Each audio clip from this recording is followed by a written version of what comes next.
All right, welcome everyone to this class on the Noahide laws. Again, I want to welcome everyone. This class on the Noahide laws. We are holding by a new topic.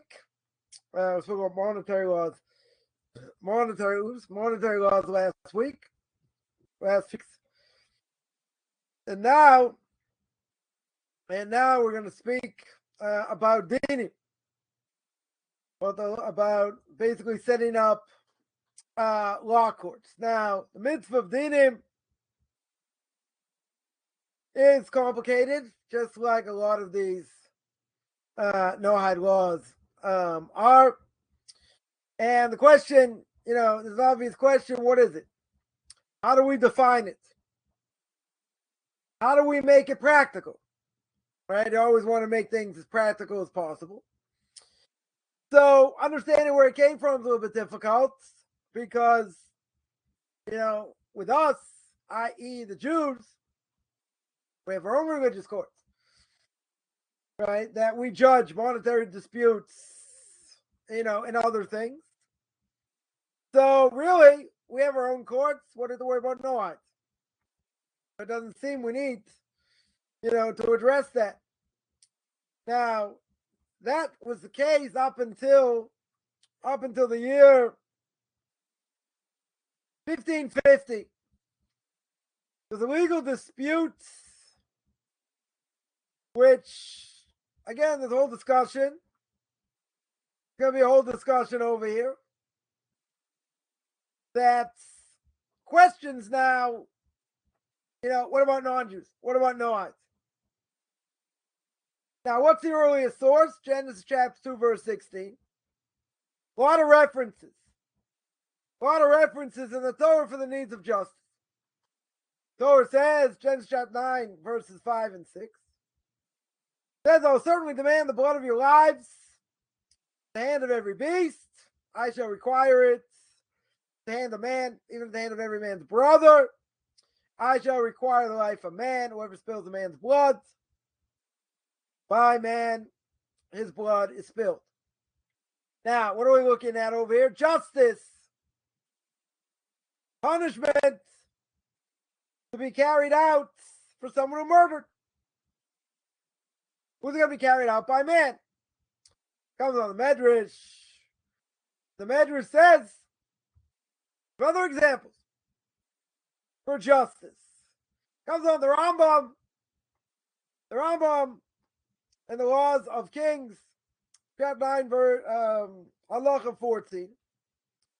Rambam says, how do the Gentiles fulfill the command to establish law courts or laws in courts? We're obligated to set up judges, magistrates, every major city, to render judgment concerning these six mitzvahs, and admonish people regarding their observance. The words they should work hard, getting people to keep the Noahide laws.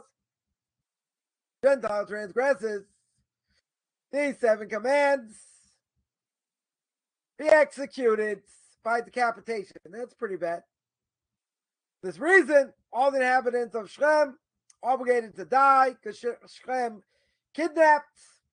They observed, were aware of his deeds, but did not judge it. Right? That is majority opinion. And that is that everybody knew what he did. Kidnapped Dina. Everybody knew. Nobody did anything. That's why they're all liable. The Rambam makes 3 important points here. First of all, they're obligated to appoint judges, magistrates in every major city. Right? In every major city.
That's our obligation.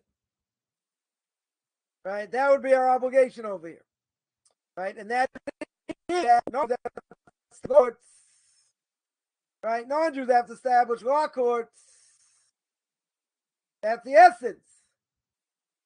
That's the essence of the laws. To establish order between man and his fellow. Right? I think that's where I got to. Before I got cut out. And that is, there's a difference, Moshe Feinstein says. For non-Jews and law courts, the whole purpose is keep order. For Jews, the whole purpose, right, Torah mitzvahs to make a person better. Doesn't mean you don't have law courts for Jews. You know, if there's disputes, you have to go to law courts. Okay. But the whole purpose is a major difference. And the difference is, for non-Jews, keeps order. God places more emphasis on the harmony between man and man than between himself and man. Rashi explains, Genesis chapter 11, verse 9, is the reason generation of the flood. Sodom and Gomorrah destroyed. Generation of the Tower of Babel was only dispersed.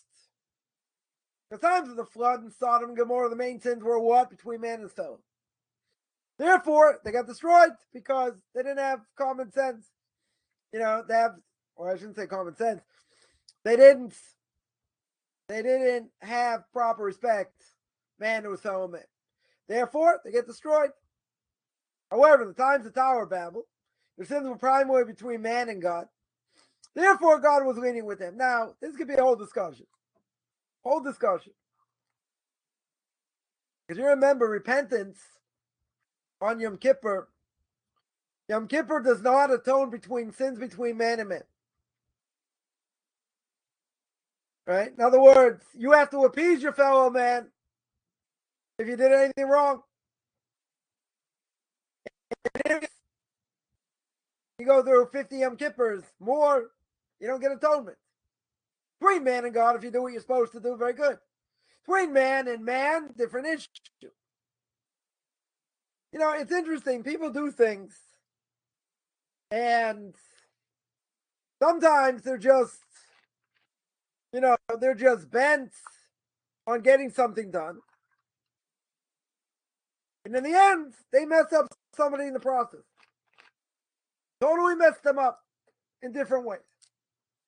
Now, some people, no apology. This is what I have to do. You happen to be part of the furniture. You get abused over here.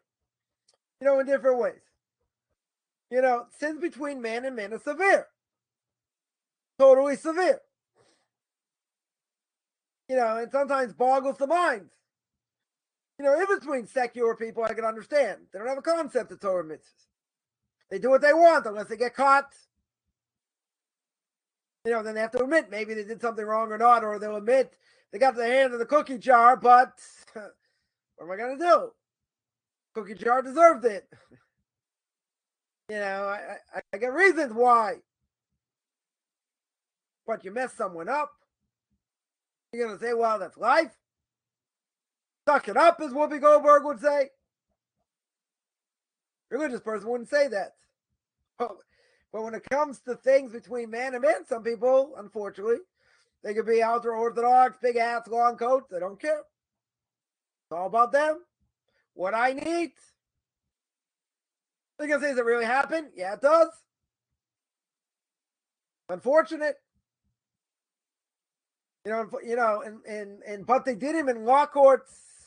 They're not empty. That's why people don't have disputes. There are plenty. Plenty. I used to sit with my Rebbe once a week in the rabbinical court, packed. All kinds of different cases. Started at like 3:30 in the afternoon. Lucky if you get out by 7.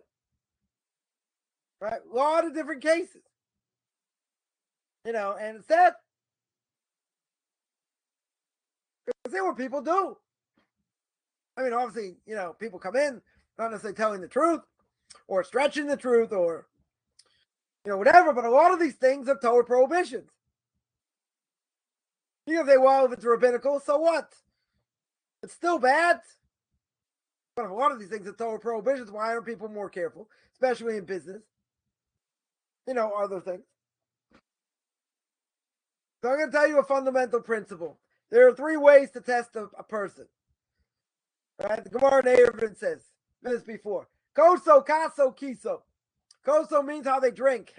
Don't speak to me on Purim, because you'll regret. I can promise you. Whatever comes out of my mouth, you got me on the phone, it's your fault. Right? If you think I hold nothing back now, 10 times worse. You've been warned. How they drink. Kaso, how they get angry.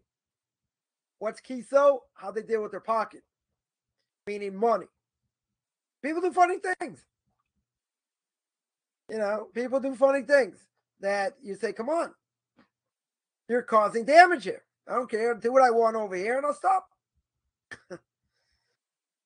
Someone builds an extension. Give an example. Someone builds an extension. Right? They don't do proper sealing up. So what happens? It leaks. Who's a leak? It leaks below. Right? It causes mold. They don't want to fix it. They figure, well, you let me build, I'll fix it. But you're causing damage. Right? Essentially causing damage. It's because they're not going to let you build. What gives you the right to cause damage? And that damage can never be fixed unless they fix it. So what are they thinking? They want to do what they want to do. You got damaged? Not my problem. What do you mean? There's mold on the wall. That's damage. That is damage. But you need to do what I want you to do, and I'll fix it. Rakesher, what's the connection? You got to fix it. Big here, you're not allowed to build or not. So what? Still got to fix it. You got to say, come on. People don't do that. Be surprised. Second thing is render judgment concerning other 6 mitzvahs. Right now, what does it mean? What is the content of these laws? Comes on the Rambam. Rambam says they're fundamentally procedural, meaning they apply to the courts. There are rules, methods for administrating judgment for other Noahide laws. Now, according to the Rambam, it doesn't seem that these dinim include matters of substantive law, i.e. prohibitions or demands of societal individual behavior, right? Musar per se. But specifically, procedural. There are rules, methods. Second thing. Third thing is to admonish people in their observance. It's a requirement of the courts to engage in public education of the Noahide laws. Come the Rambam. Rambam learns what do Noahide courts fulfill? These 3 things. That's what the. But as we always say, so simple. Now, second thing about whether it's procedural or not, that's a discussion. That's a whole discussion. So we'll get Sanhedrin 56b. This is agreement between Rabbi Yochanan and Rabbi Yitzchok. So it says over there, where do I know the 7 laws? Where do I learn them from? Comes along, Rabbi Yochanan says, I have a verse. It says Hashem God commanded to the man, saying, of every tree of the garden you may surely eat. Right? Genesis chapter 2, verse 16. Commanded. Obligation. That allude to dinim. Why? Because the Torah says similarly in Genesis chapter 18, verse 19, for I know him that he will command his children, same language, he will command his children, his households, after may keep the way of Hashem to do justice. Command, justice, command relates to the same thing. Now, comes on Rabbi Yitzchok, says, no, just the opposite, right? 2 Jews, opposite opinions. Commanded means idolatry. Right? It doesn't mean dinim. When it talks about God, it means to dinim. Don't looking at it. Now, if you want to tell me God's name God over here relates or alludes to civil law, How do I know? It says in Exodus chapter 22, verse 7, master of the house shall approach the Elohim. Elohim meaning judge. Right? God's character trait of justice called Elohim. Right? That's the name, Elohim. But Elohim over here means judge. And it says in that passage, uses that name, that word 3 times, which shows that you need, so the rabbis learn out, you need 3 rabbinic court judges based on that. Now, where do we see commanded is an allusion to idolatry? Good question. How do I know if you command do this refers to idolatry? Come on, Rav Chaim Rav Yitzchok bar of d.The. Each one found a source. One said, Exodus chapter 32, verse 8, they have turned aside quickly from the way that I commanded them. Turned away, meaning idolatry. Turn away from God's idolatry. Now, I got another verse over here. Hosea chapter 5, verse 11. It says, suppressed is Ephraim, crushed by judgments. They willingly walked after the commandments of idolatry. Now, what's the difference? What's the difference between these two things? These two terms? Or let's say better, these two verses. So the Gemara goes in a whole discussion of a comparison of the implications and ramifications of these two verses pertaining to idolatry, but they don't examine any other implications, meaning referring to dinim. 1,200 years later, subtle omission will roll. Copyright dispute between 2 Venetian painters. Right? Now we're going to understand, we'll get to the crux of what's going on. So, you got Katzenauer and Bragadini against Guistiniani in Venice, circa 1550. So, in 1550, what happened? Famous case. A Venetian non-Jewish printer, publisher, partnered with Rav Meir Katzenauer in order to publish a landmark edition of the Rambam's Mishnah Torah, which we've quoted a lot in all these classes.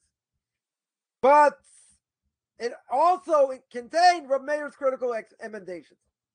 But he wrote his emendations. Now, this is a huge thing, huge undertaking. Took a lot of money, a lot of labor. Now, at this time, Marco Antonio Guistiniani, Bragadini's chief competitor and rival, also not Jewish, right? Doesn't sound like a Jewish name, was preparing a virtually identical edition, also incorporated in Rav Meir's work, but uncredited. In other words, he's coming up with another version, similar thing, not giving credit. Not giving credit over here. Now, what's the problem? Copyright law. Now, there's a question over here. Is there copyright law in Torah?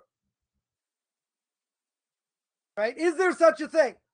Can you place copyright on something that's explicit in the Torah? So here in the Venetian Republic, within the secular world, very little protection for Meir and Bragadini's project. Now, secular court, no help. That's what we see. So what do? They appeal to the court over Moshe Isserles. Moshe Isserles, known as the Rama, and he's got a commentary on the Shulchan Aruch, the Code of Jewish Law. He's got glosses on the Shulchan Aruch, a lot of times disagrees with Rav Yosef Karo, who wrote the Shulchan Aruch. And he was a famed Rosh Yeshiva, an halachic authority at Krakow. Should have mentioned that. Right, he came from Poland. And he was brought in to judge whose copyright was valid. Now, his talk over here, his ruling, going to carry a tremendous amount of weight. Certainly the Jewish community, no question. First time in 1,000 years, Jewish court is asked to judge a case with two non-Jews. Interesting. Jewish court brought in. The question is, did Guistiniani infringe on Bragadini's copyright? Two non-Jews go into a Jewish court. So then the question is, should the printers be judged according to Torah law or Noahide law? Good question. If it's Noahide law, what procedures, what standards, according to this, are dictated by the mitzvah of dinim? Right? That's the question. That's the fundamental question here. Now, it comes on the Rama, and what does he say? He says, there's an omission we observed, Sanhedrin 56b. What do we miss? That's like this. Why did the Gemara not bother comparing the implication of the verses cited by Rabbi Yochanan R Yitzchok on dinim? Why is there any, why is there any comparison? How they're learning it out? Comes on the Rama. The Rama says no reason for the Talmud to explain the difference. Why? Because the differences are obvious. As the Rama wrote, as clear as the noonday sun. So the Rama says like this: according to Rabbi Yochanan, dinim are learned from what the word commanded, and we know that commanded implies dinim because of its usage in Genesis chapter 18, verse 19. But this verse was stated before what? What would be the obvious question? Torah is not given. Before the giving of the Torah. And its judicial laws. So according to the verse, the expectation is for Noahides. Because Torah is not given. No Jews. Right? There aren't any Jews. The whole question. When Abraham, Isaac, and Jacob, their children, were they Noahides? Were they Jews? Before the Torah was given? The whole question. But here, simple explanation is that before the Torah was given, there are Noahides. So it should be Noahide law. Come on, Rabbi Yitzchok. Dinim I learned from the word God. Looking at Exodus chapter 22, verse 7. And it was stated right after giving of the Torah. After giving of the Torah. And what does it refer to? Torah civil law. Rabbi Yitzchok holds Noahides are expected to judge according to statutes of Torah civil law. So according to that, he says that they should judge according to Torah law. Comes on the Rama and says, who's halacha like? Rabbi Yitzchok. That this case should be judged according to Torah law. That in all matters of monetary and civil law, Noahide law is identical to Jewish law.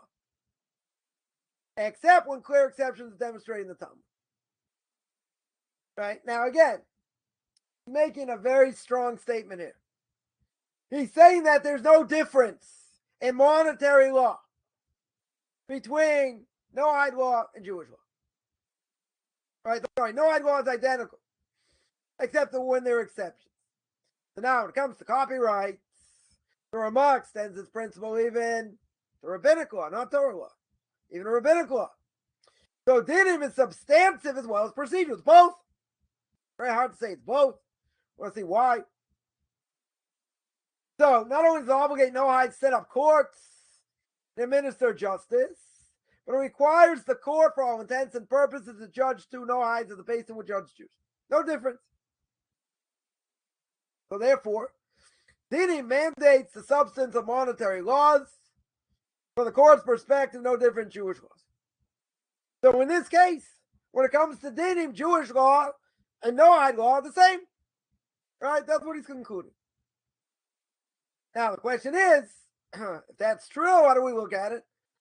How was it accepted or not accepted? Right? So now it's a little bit hard. Right? Very few later authorities accept it entirely. Right? They do agree, at least, it's the idea. Jewish monetary law is the same, right? They at least agreed on that. But many disagreed. First of all, comes on the Aruch LaNer, great later commentaries. And he takes issue with the Rama's opening premise. And the reason the Talmud not comparing the implications of the rabbis Yochanan and Rabbi Yitzchok, right? He said that the implications clear as day. It's clear as the noonday sun, right? It's clear as day. You don't have to make a comparison. But really, says the Aruch LaNer is the opposite. Why doesn't the Talmud compare them? Because there are no practical differences. They don't imply anything different. If I had distinctions between the verses, and that's implied. Okay, so now I have a discussion. Talmud will go in great discussion. For example, the verse dealing with idolatry needs further comparison because one verse is from the Torah, the other is from the prophets. Not the same source, right? Certainly not the same status over here. They're from two different levels of scriptural authority. If that's true, you can't apply them the same way. The Aruch LaNer rejects the entire premise because they're coming from two different angles, two different things. These verses, don't apply. Right? He's rejecting the idea they imply anything about the nature of dinim. That's the first thing. Now, there's also a difference between a.Maimonides, against Torah. Right? Most commentators understand when the Gemara brings it down in Sanhedrin 56b. When looking at Genesis chapter 2, verse 16, they look at it as an a.Maimonides. What is an a.Maimonides? Means evidence or reference to the Noahide laws, but not the actual derivation. It's like you're somich, you lean on that, right? You're leaning on it, but it's not an exact derivation. Right? The Noahide law is what we call Horaah. Right? In other words, specifically, derivation of the law. We wouldn't say that. Right? Not actual. Right? It's like you're leaning on it, but it's not straight from it. That's true. Then the Rama is mistaken. Right? His analysis is misplaced. Comes along the Netziv, known as Reb Naftali Tzvi Berliner, wrote a famous work, a.Maimonides, number 2, and he says in Hagiga 13a, Talmud supports the prohibition against Jews teaching Torah to non-Jews. Oh, where are they learning it out from? Got a verse, the book of Psalms, chapter 147, verses 19 to 20. It says he relates his word to Jacob, his statutes and laws to Israel, but he did not so for other nations. Mishpatim, i.e. civil law, civil monetary law, they shall not know. Now, what does that mean? It means Jewish civil law, monetary law, different. Not commanded to non-Jews, different. So if you're going to make Noahide laws subject to the Torah requirements for civil and monetary laws, that makes the whole thing superfluous. Right? The prohibition against non-Jewish Torah study is pointless. Totally pointless. So according to the Rama, how are you going to carry out dinim? How are you going to carry out these laws? They would have to study. If you're going to say they're similar, the Noahides would have to know the laws just as well as Jews. Right? They'd have to study almost the entire Torah, like we do. That you don't have.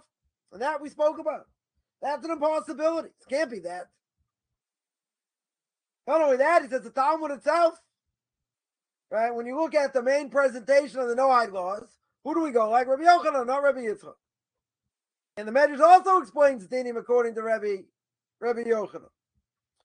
So I got a general rule. We go like Rabbi Yochanan over here. Now we got another thing we mentioned before. Isn't there a difference between Torah given at Mount Sinai and before Mount Sinai? Because if you're going to tell me Noahide civil monetary law is the same, then what was the dinim before Jewish law existed? Good question. Before Mount Sinai, what did Jewish law look like? What did it look like? So the Rama mentions this, and he says, wants to bring proof based on this Gemara, 56b. Dinim. What are dinim? Or no, it's actually commanded in this. Was it not taught in the Bryce and the Tanaitic source? 10 commandments given to Israel at Marah. In other words, when they're at Marah and camped there, Torah says Israel given a number of mitzvahs. Exodus chapter 15, verse 25. Doesn't say which ones, though. That's one thing. The 7 Noahide laws have been previously accepted upon themselves. And what do they add to it? Dinim. Shabbos, honoring parents. Now, what is the price of telling me? What does it imply? That the obligation of civil monetary law, who is it given to? Jews. Only to Israel. Because if Noahides are already commanded, again, why are we commanded again? Noahides are already commanded, why are Jews commanded again? So the Gemara goes through a number of answers, all of which, interesting enough, get rejected. The Rama points out there's an excellent answer that the Talmud didn't bring in. That is, prior to they were in the desert, Jewish people commanded Dinim according to Noahide laws. Gemara doesn't mention this. But at Mara, specific Jewish detail of the laws were added to what? Pre-existing Noahide Dinim. So therefore, so what? What does that tell me? Even though this answer wasn't given, by the Talmud, so what would I understand? That the Talmud understood Jewish details of Dinim are already part and parcel of Noahide mitzvahs of Dinim. They didn't differ. That's what he's saying. They don't differ over here. Now, what's the problem? Because the Gemara at the end of the discussion of this whole thing, of this brisa, concludes the brisa's implications are irrelevant. Can't bring a proof over here because the Gemara concludes not that way. Right? It's irrelevant because it does not represent the halacha. This is not the halacha. In fact, according to this brisa, Noahides would never come into the laws of Dinim. Right? You're learning just the opposite. So what does the Rama mean? The Rama meant the Talmud could have answered that specific Jewish details of Dinim were added. Some details were added at Mara. Okay. Right? That's valid. That 100% is valid. But the whole discussion is only theoretical, not practical. It's only theoretical because the price is rejected. Right? When it comes to Jewish law, the price is rejected in halacha. So you can't prove anything. What the Talmud teaches is a halachic fact. In other words, the Rama is learning something from which the price is rejected.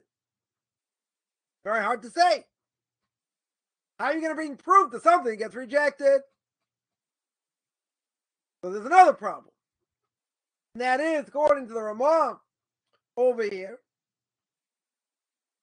he doesn't, what about other evidence from early commentators that go against what he says, that contradict what he says? The Rama goes straight to the Gemara, straight to the Talmud, but he skips over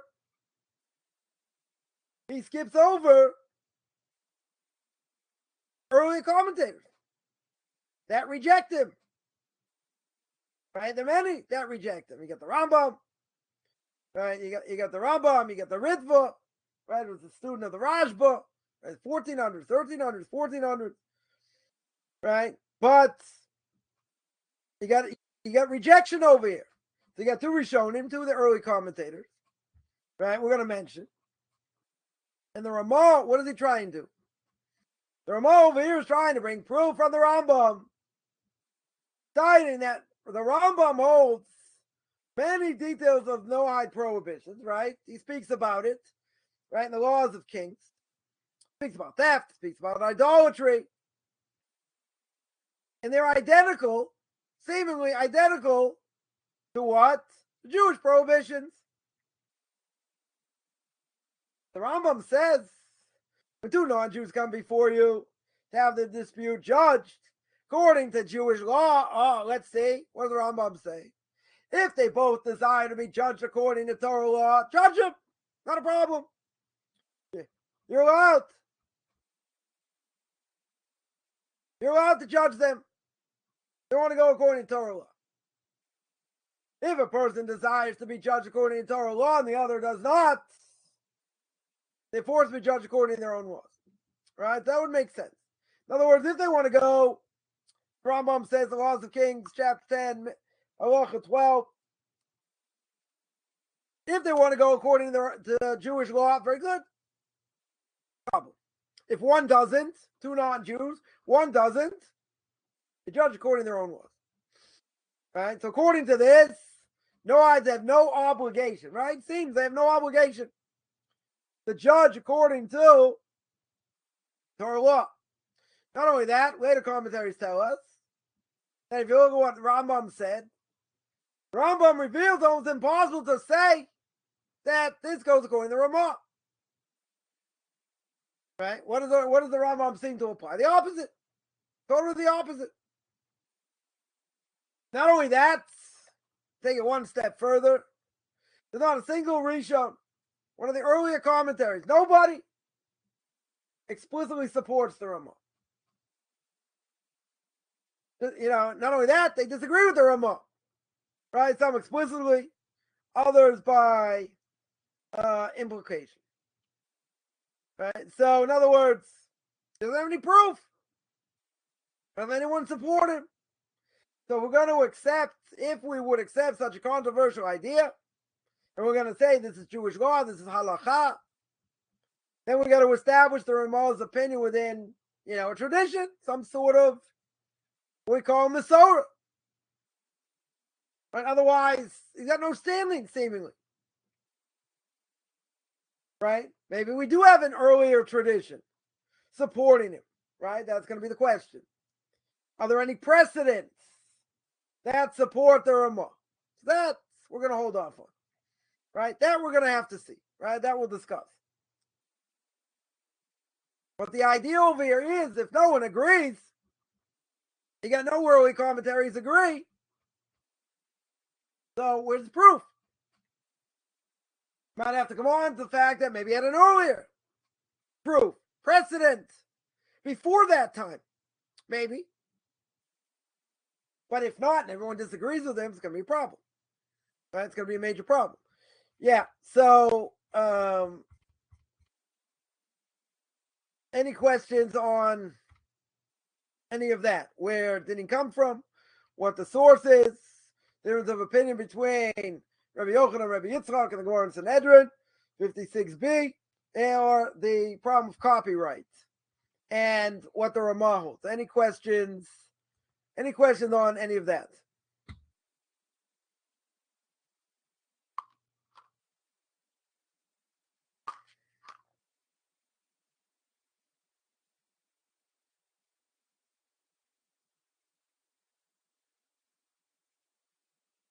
All right, Itri, if it's too hard, you can unmute yourself.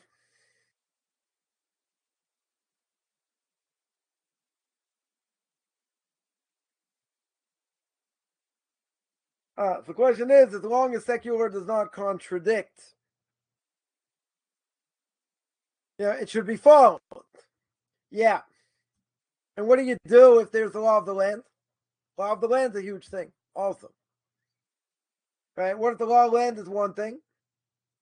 It does contradict. Let's say it does contradict. But if you don't do it, there are repercussions. I'll give an example. Right? Remember before Mr. Obama left office, what did he do? The Supreme Court came out and said, same-sex marriage.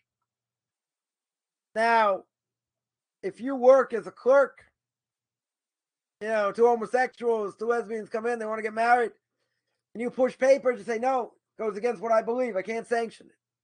Now, the question is, does that really mean you're sanctioning it or not? But let's say, let's say, or someone comes in, they want a cake. You make wedding cakes. They want a cake for their affair. Say no. I'm not making it. It goes against what I believe in. So they could sue them. Right? In theory, they could. Right? But this is a blatant thing. This goes against everything the Torah stands for. Right? Even a person would have to give up their job for such a thing. Can't give in. If it's something that really goes against, you get a problem. Right? You're going to have a major problem here, even if you lose your job. You have to find another job. I've heard in the States, Canada also, it's like, you got to be very, very careful in these things.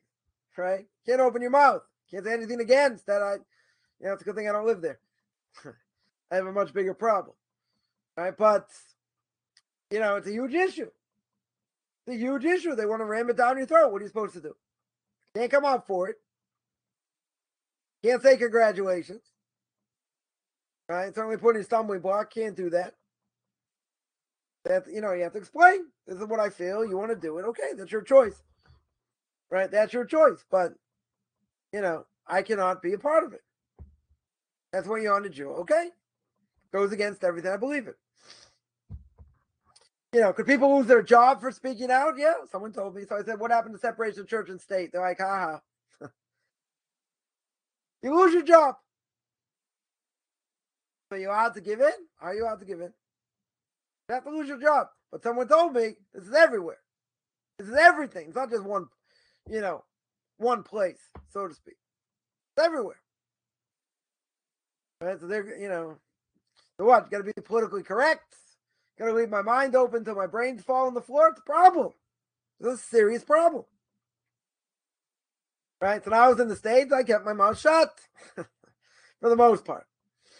For the most part. None of these subjects really came up anyway. So, wasn't, people had some values. Anyway. Most of the people I dealt with were much older. So, they're more old school than young school. Okay. Right. But what does the Torah say? The Torah says the act is abomination, not the person. You don't hate the person, you hate what they do. But, just like an intermarriage, how could you go to an intermarriage? How in the world could you go to an intermarriage? You represent Torah. Can't go. Someone I went to Yeshiva with, saw him coming back to Israel once. They were talking, said, talking on the plane. So I said, what are you doing there? I said, I went to, my sister got married. I was like, oh, Mazel Tov. He's like, no. She married a non-Jew. So I said, how could you go? They said, everybody knew I was there on the protest. I said, really? I said, you had to kosher food doing the Horaah under protest.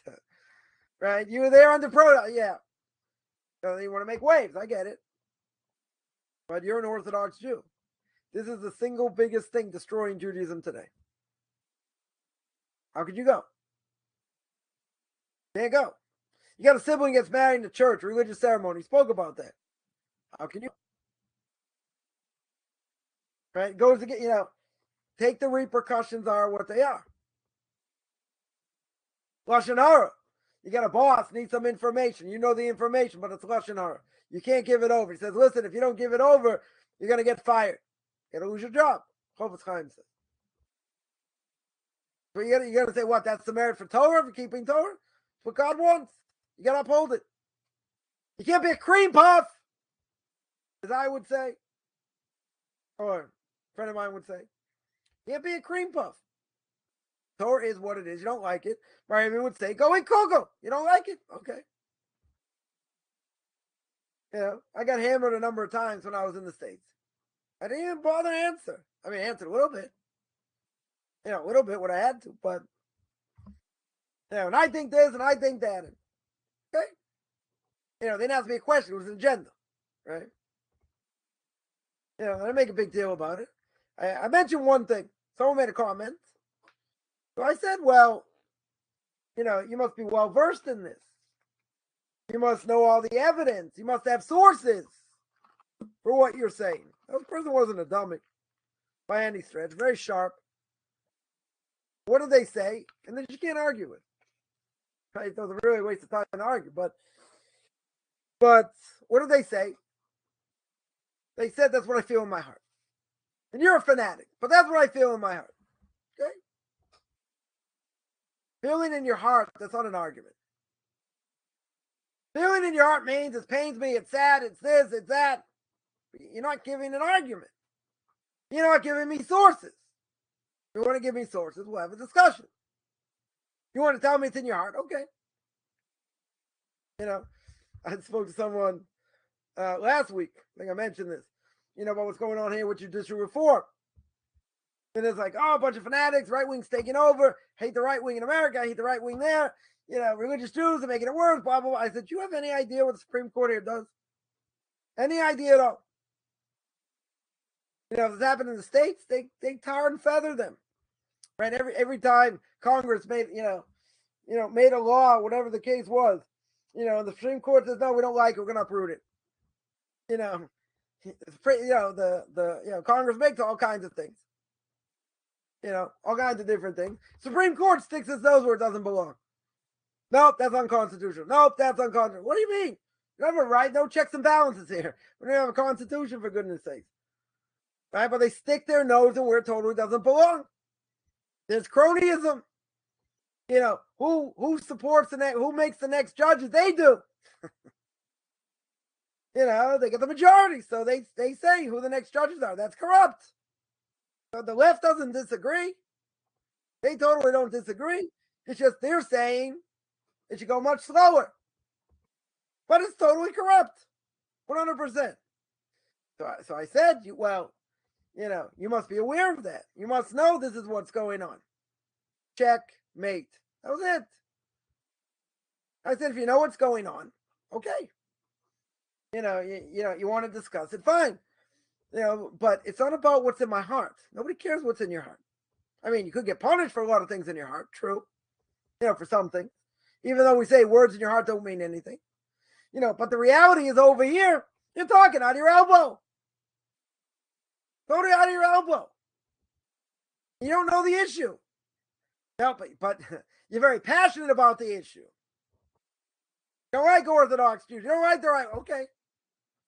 What does that have to do with anything over here? Even the left agrees it's a problem. Question is what you do with it. How far they're going to go. Right? How far they're going to go. But it's corrupt. I don't think too many people here in Israel don't disagree. Question is how far you take it. That's it. But, people are very passionate about things they don't know anything about. They don't know nothing about. So, a week ago, I get this phone call before Shabbos. I didn't get a chance to call before Shabbos. I spoke to them on Sunday. Knew exactly the way the conversation was going to go. Exactly what I said. So I can't stand there. I said, okay, do you know what the issue is? Do you know why they're passing this reform? Do you understand why the left also agrees, but they think they're going too far? They don't. If you would ask most Reformed Jews, one of the most pressing things, Judaism today, number 257 is going to be what's going on at the Western Wall. They don't even know. They have these, protests once a month is Women of the Wall, trying to do all kinds of things, provocative things. They don't know. They have no idea at all. But they're very passionate. They're very passionate about what they don't know about. You gotta be careful. If it goes against what the Torah says, you gotta stand up for what the Torah says. You gotta do what it says. Might cost you your job. You're right. Might. But if there's no way around it, Coffman's law is you can't turn it into silly party. Right? You can't play around with it. There are things that are permissible, things that are forbidden. That's it. This person agreed. You're a fanatic, and I would never break up my family if someone intermarried and whatever. But I would agree. They admitted the intermarriage is probably the biggest problem, amongst the Jewish people today. And the only way you can pass down Torah is through the Orthodox. Okay. They admitted it. They may not like it. They may think it's fanatical, but at least they admitted it. One of the few intellectually honest people I've met over the last 30 years. But they went into a whole tirade about against Orthodox Jews. Okay. That's fine, but you admitted the main point. Right? That there's no discussion. That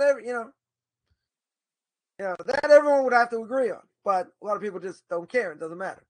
So the short answer is, if it doesn't contradict, you're right. And if it does, and it's a letter of the law, now you get problems. It's like living in Sodom. You gotta uphold what the Torah says. You gotta keep what the Torah says. You could lose in different ways, in corruption, different things, yeah, but you gotta uphold what it says. Even if you might lose your job, that's what you have to do. Yeah, any other questions?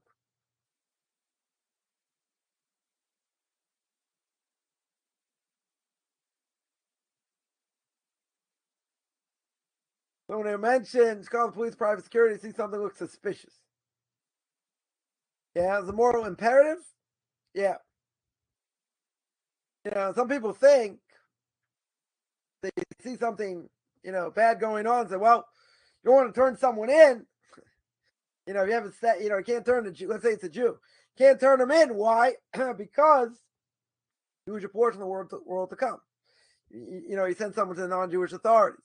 Right? By non-Jew, yeah, it's probably less of an issue. But, by a Jew, you say, well, we shouldn't do it. Maybe it's Lashon Hara. If the person's a maniac and they're causing damage, you call it in. You don't have to wait. You don't have to ask any rabbinic advice. You do it. Because they could be a danger. Nothing wrong with that. Totally nothing wrong with that. Right? It would come under the laws of Dinim, yeah. Because you want to stop people that are causing damage or potentially causing damage. 100%. Yeah. Any other questions?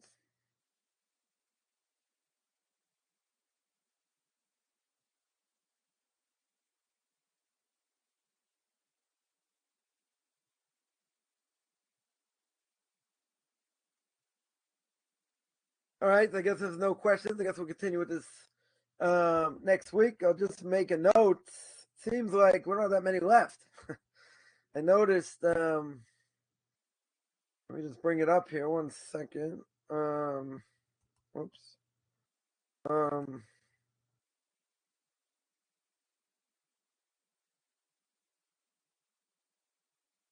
me see here. We brought it up before.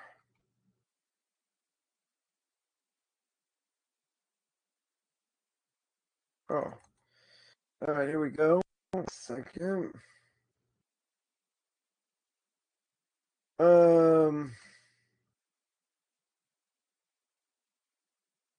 Yeah, we got 1, 2, basically 2, almost 3 classes left, and then 1, 2, 3, 4, 5. Basically 9 when it comes to I guess Jewish philosophy, which I guess there's so we got I don't know, I guess another few months. I guess another number of months. I guess probably throughout the summer, probably finish. I don't have that much left. So whatever. I think I don't think we've gotten bored. We got 3 more lessons to go. So might as well just continue, finish it up, and then we'll get to then we'll see what happens with these philosophical classes. Might need 2 hours. Might need longer. You never know. So I guess we'll whatever. We'll continue with Dinim next week, and then whatever, we'll work our way through, and I guess finish that up, do the philosophical classes, and then we'll call it a day. Right, and then we'll see what we're gonna do about duties of the heart if we do it in Shar B'Tachon. So otherwise, I'm gonna sign out. Anyone has any questions, feel free. Shoot me an email if you want. Otherwise, I'm gonna sign out. Wish everyone a good middle of the day, almost end of the day for me, and everyone have a great rest of the week.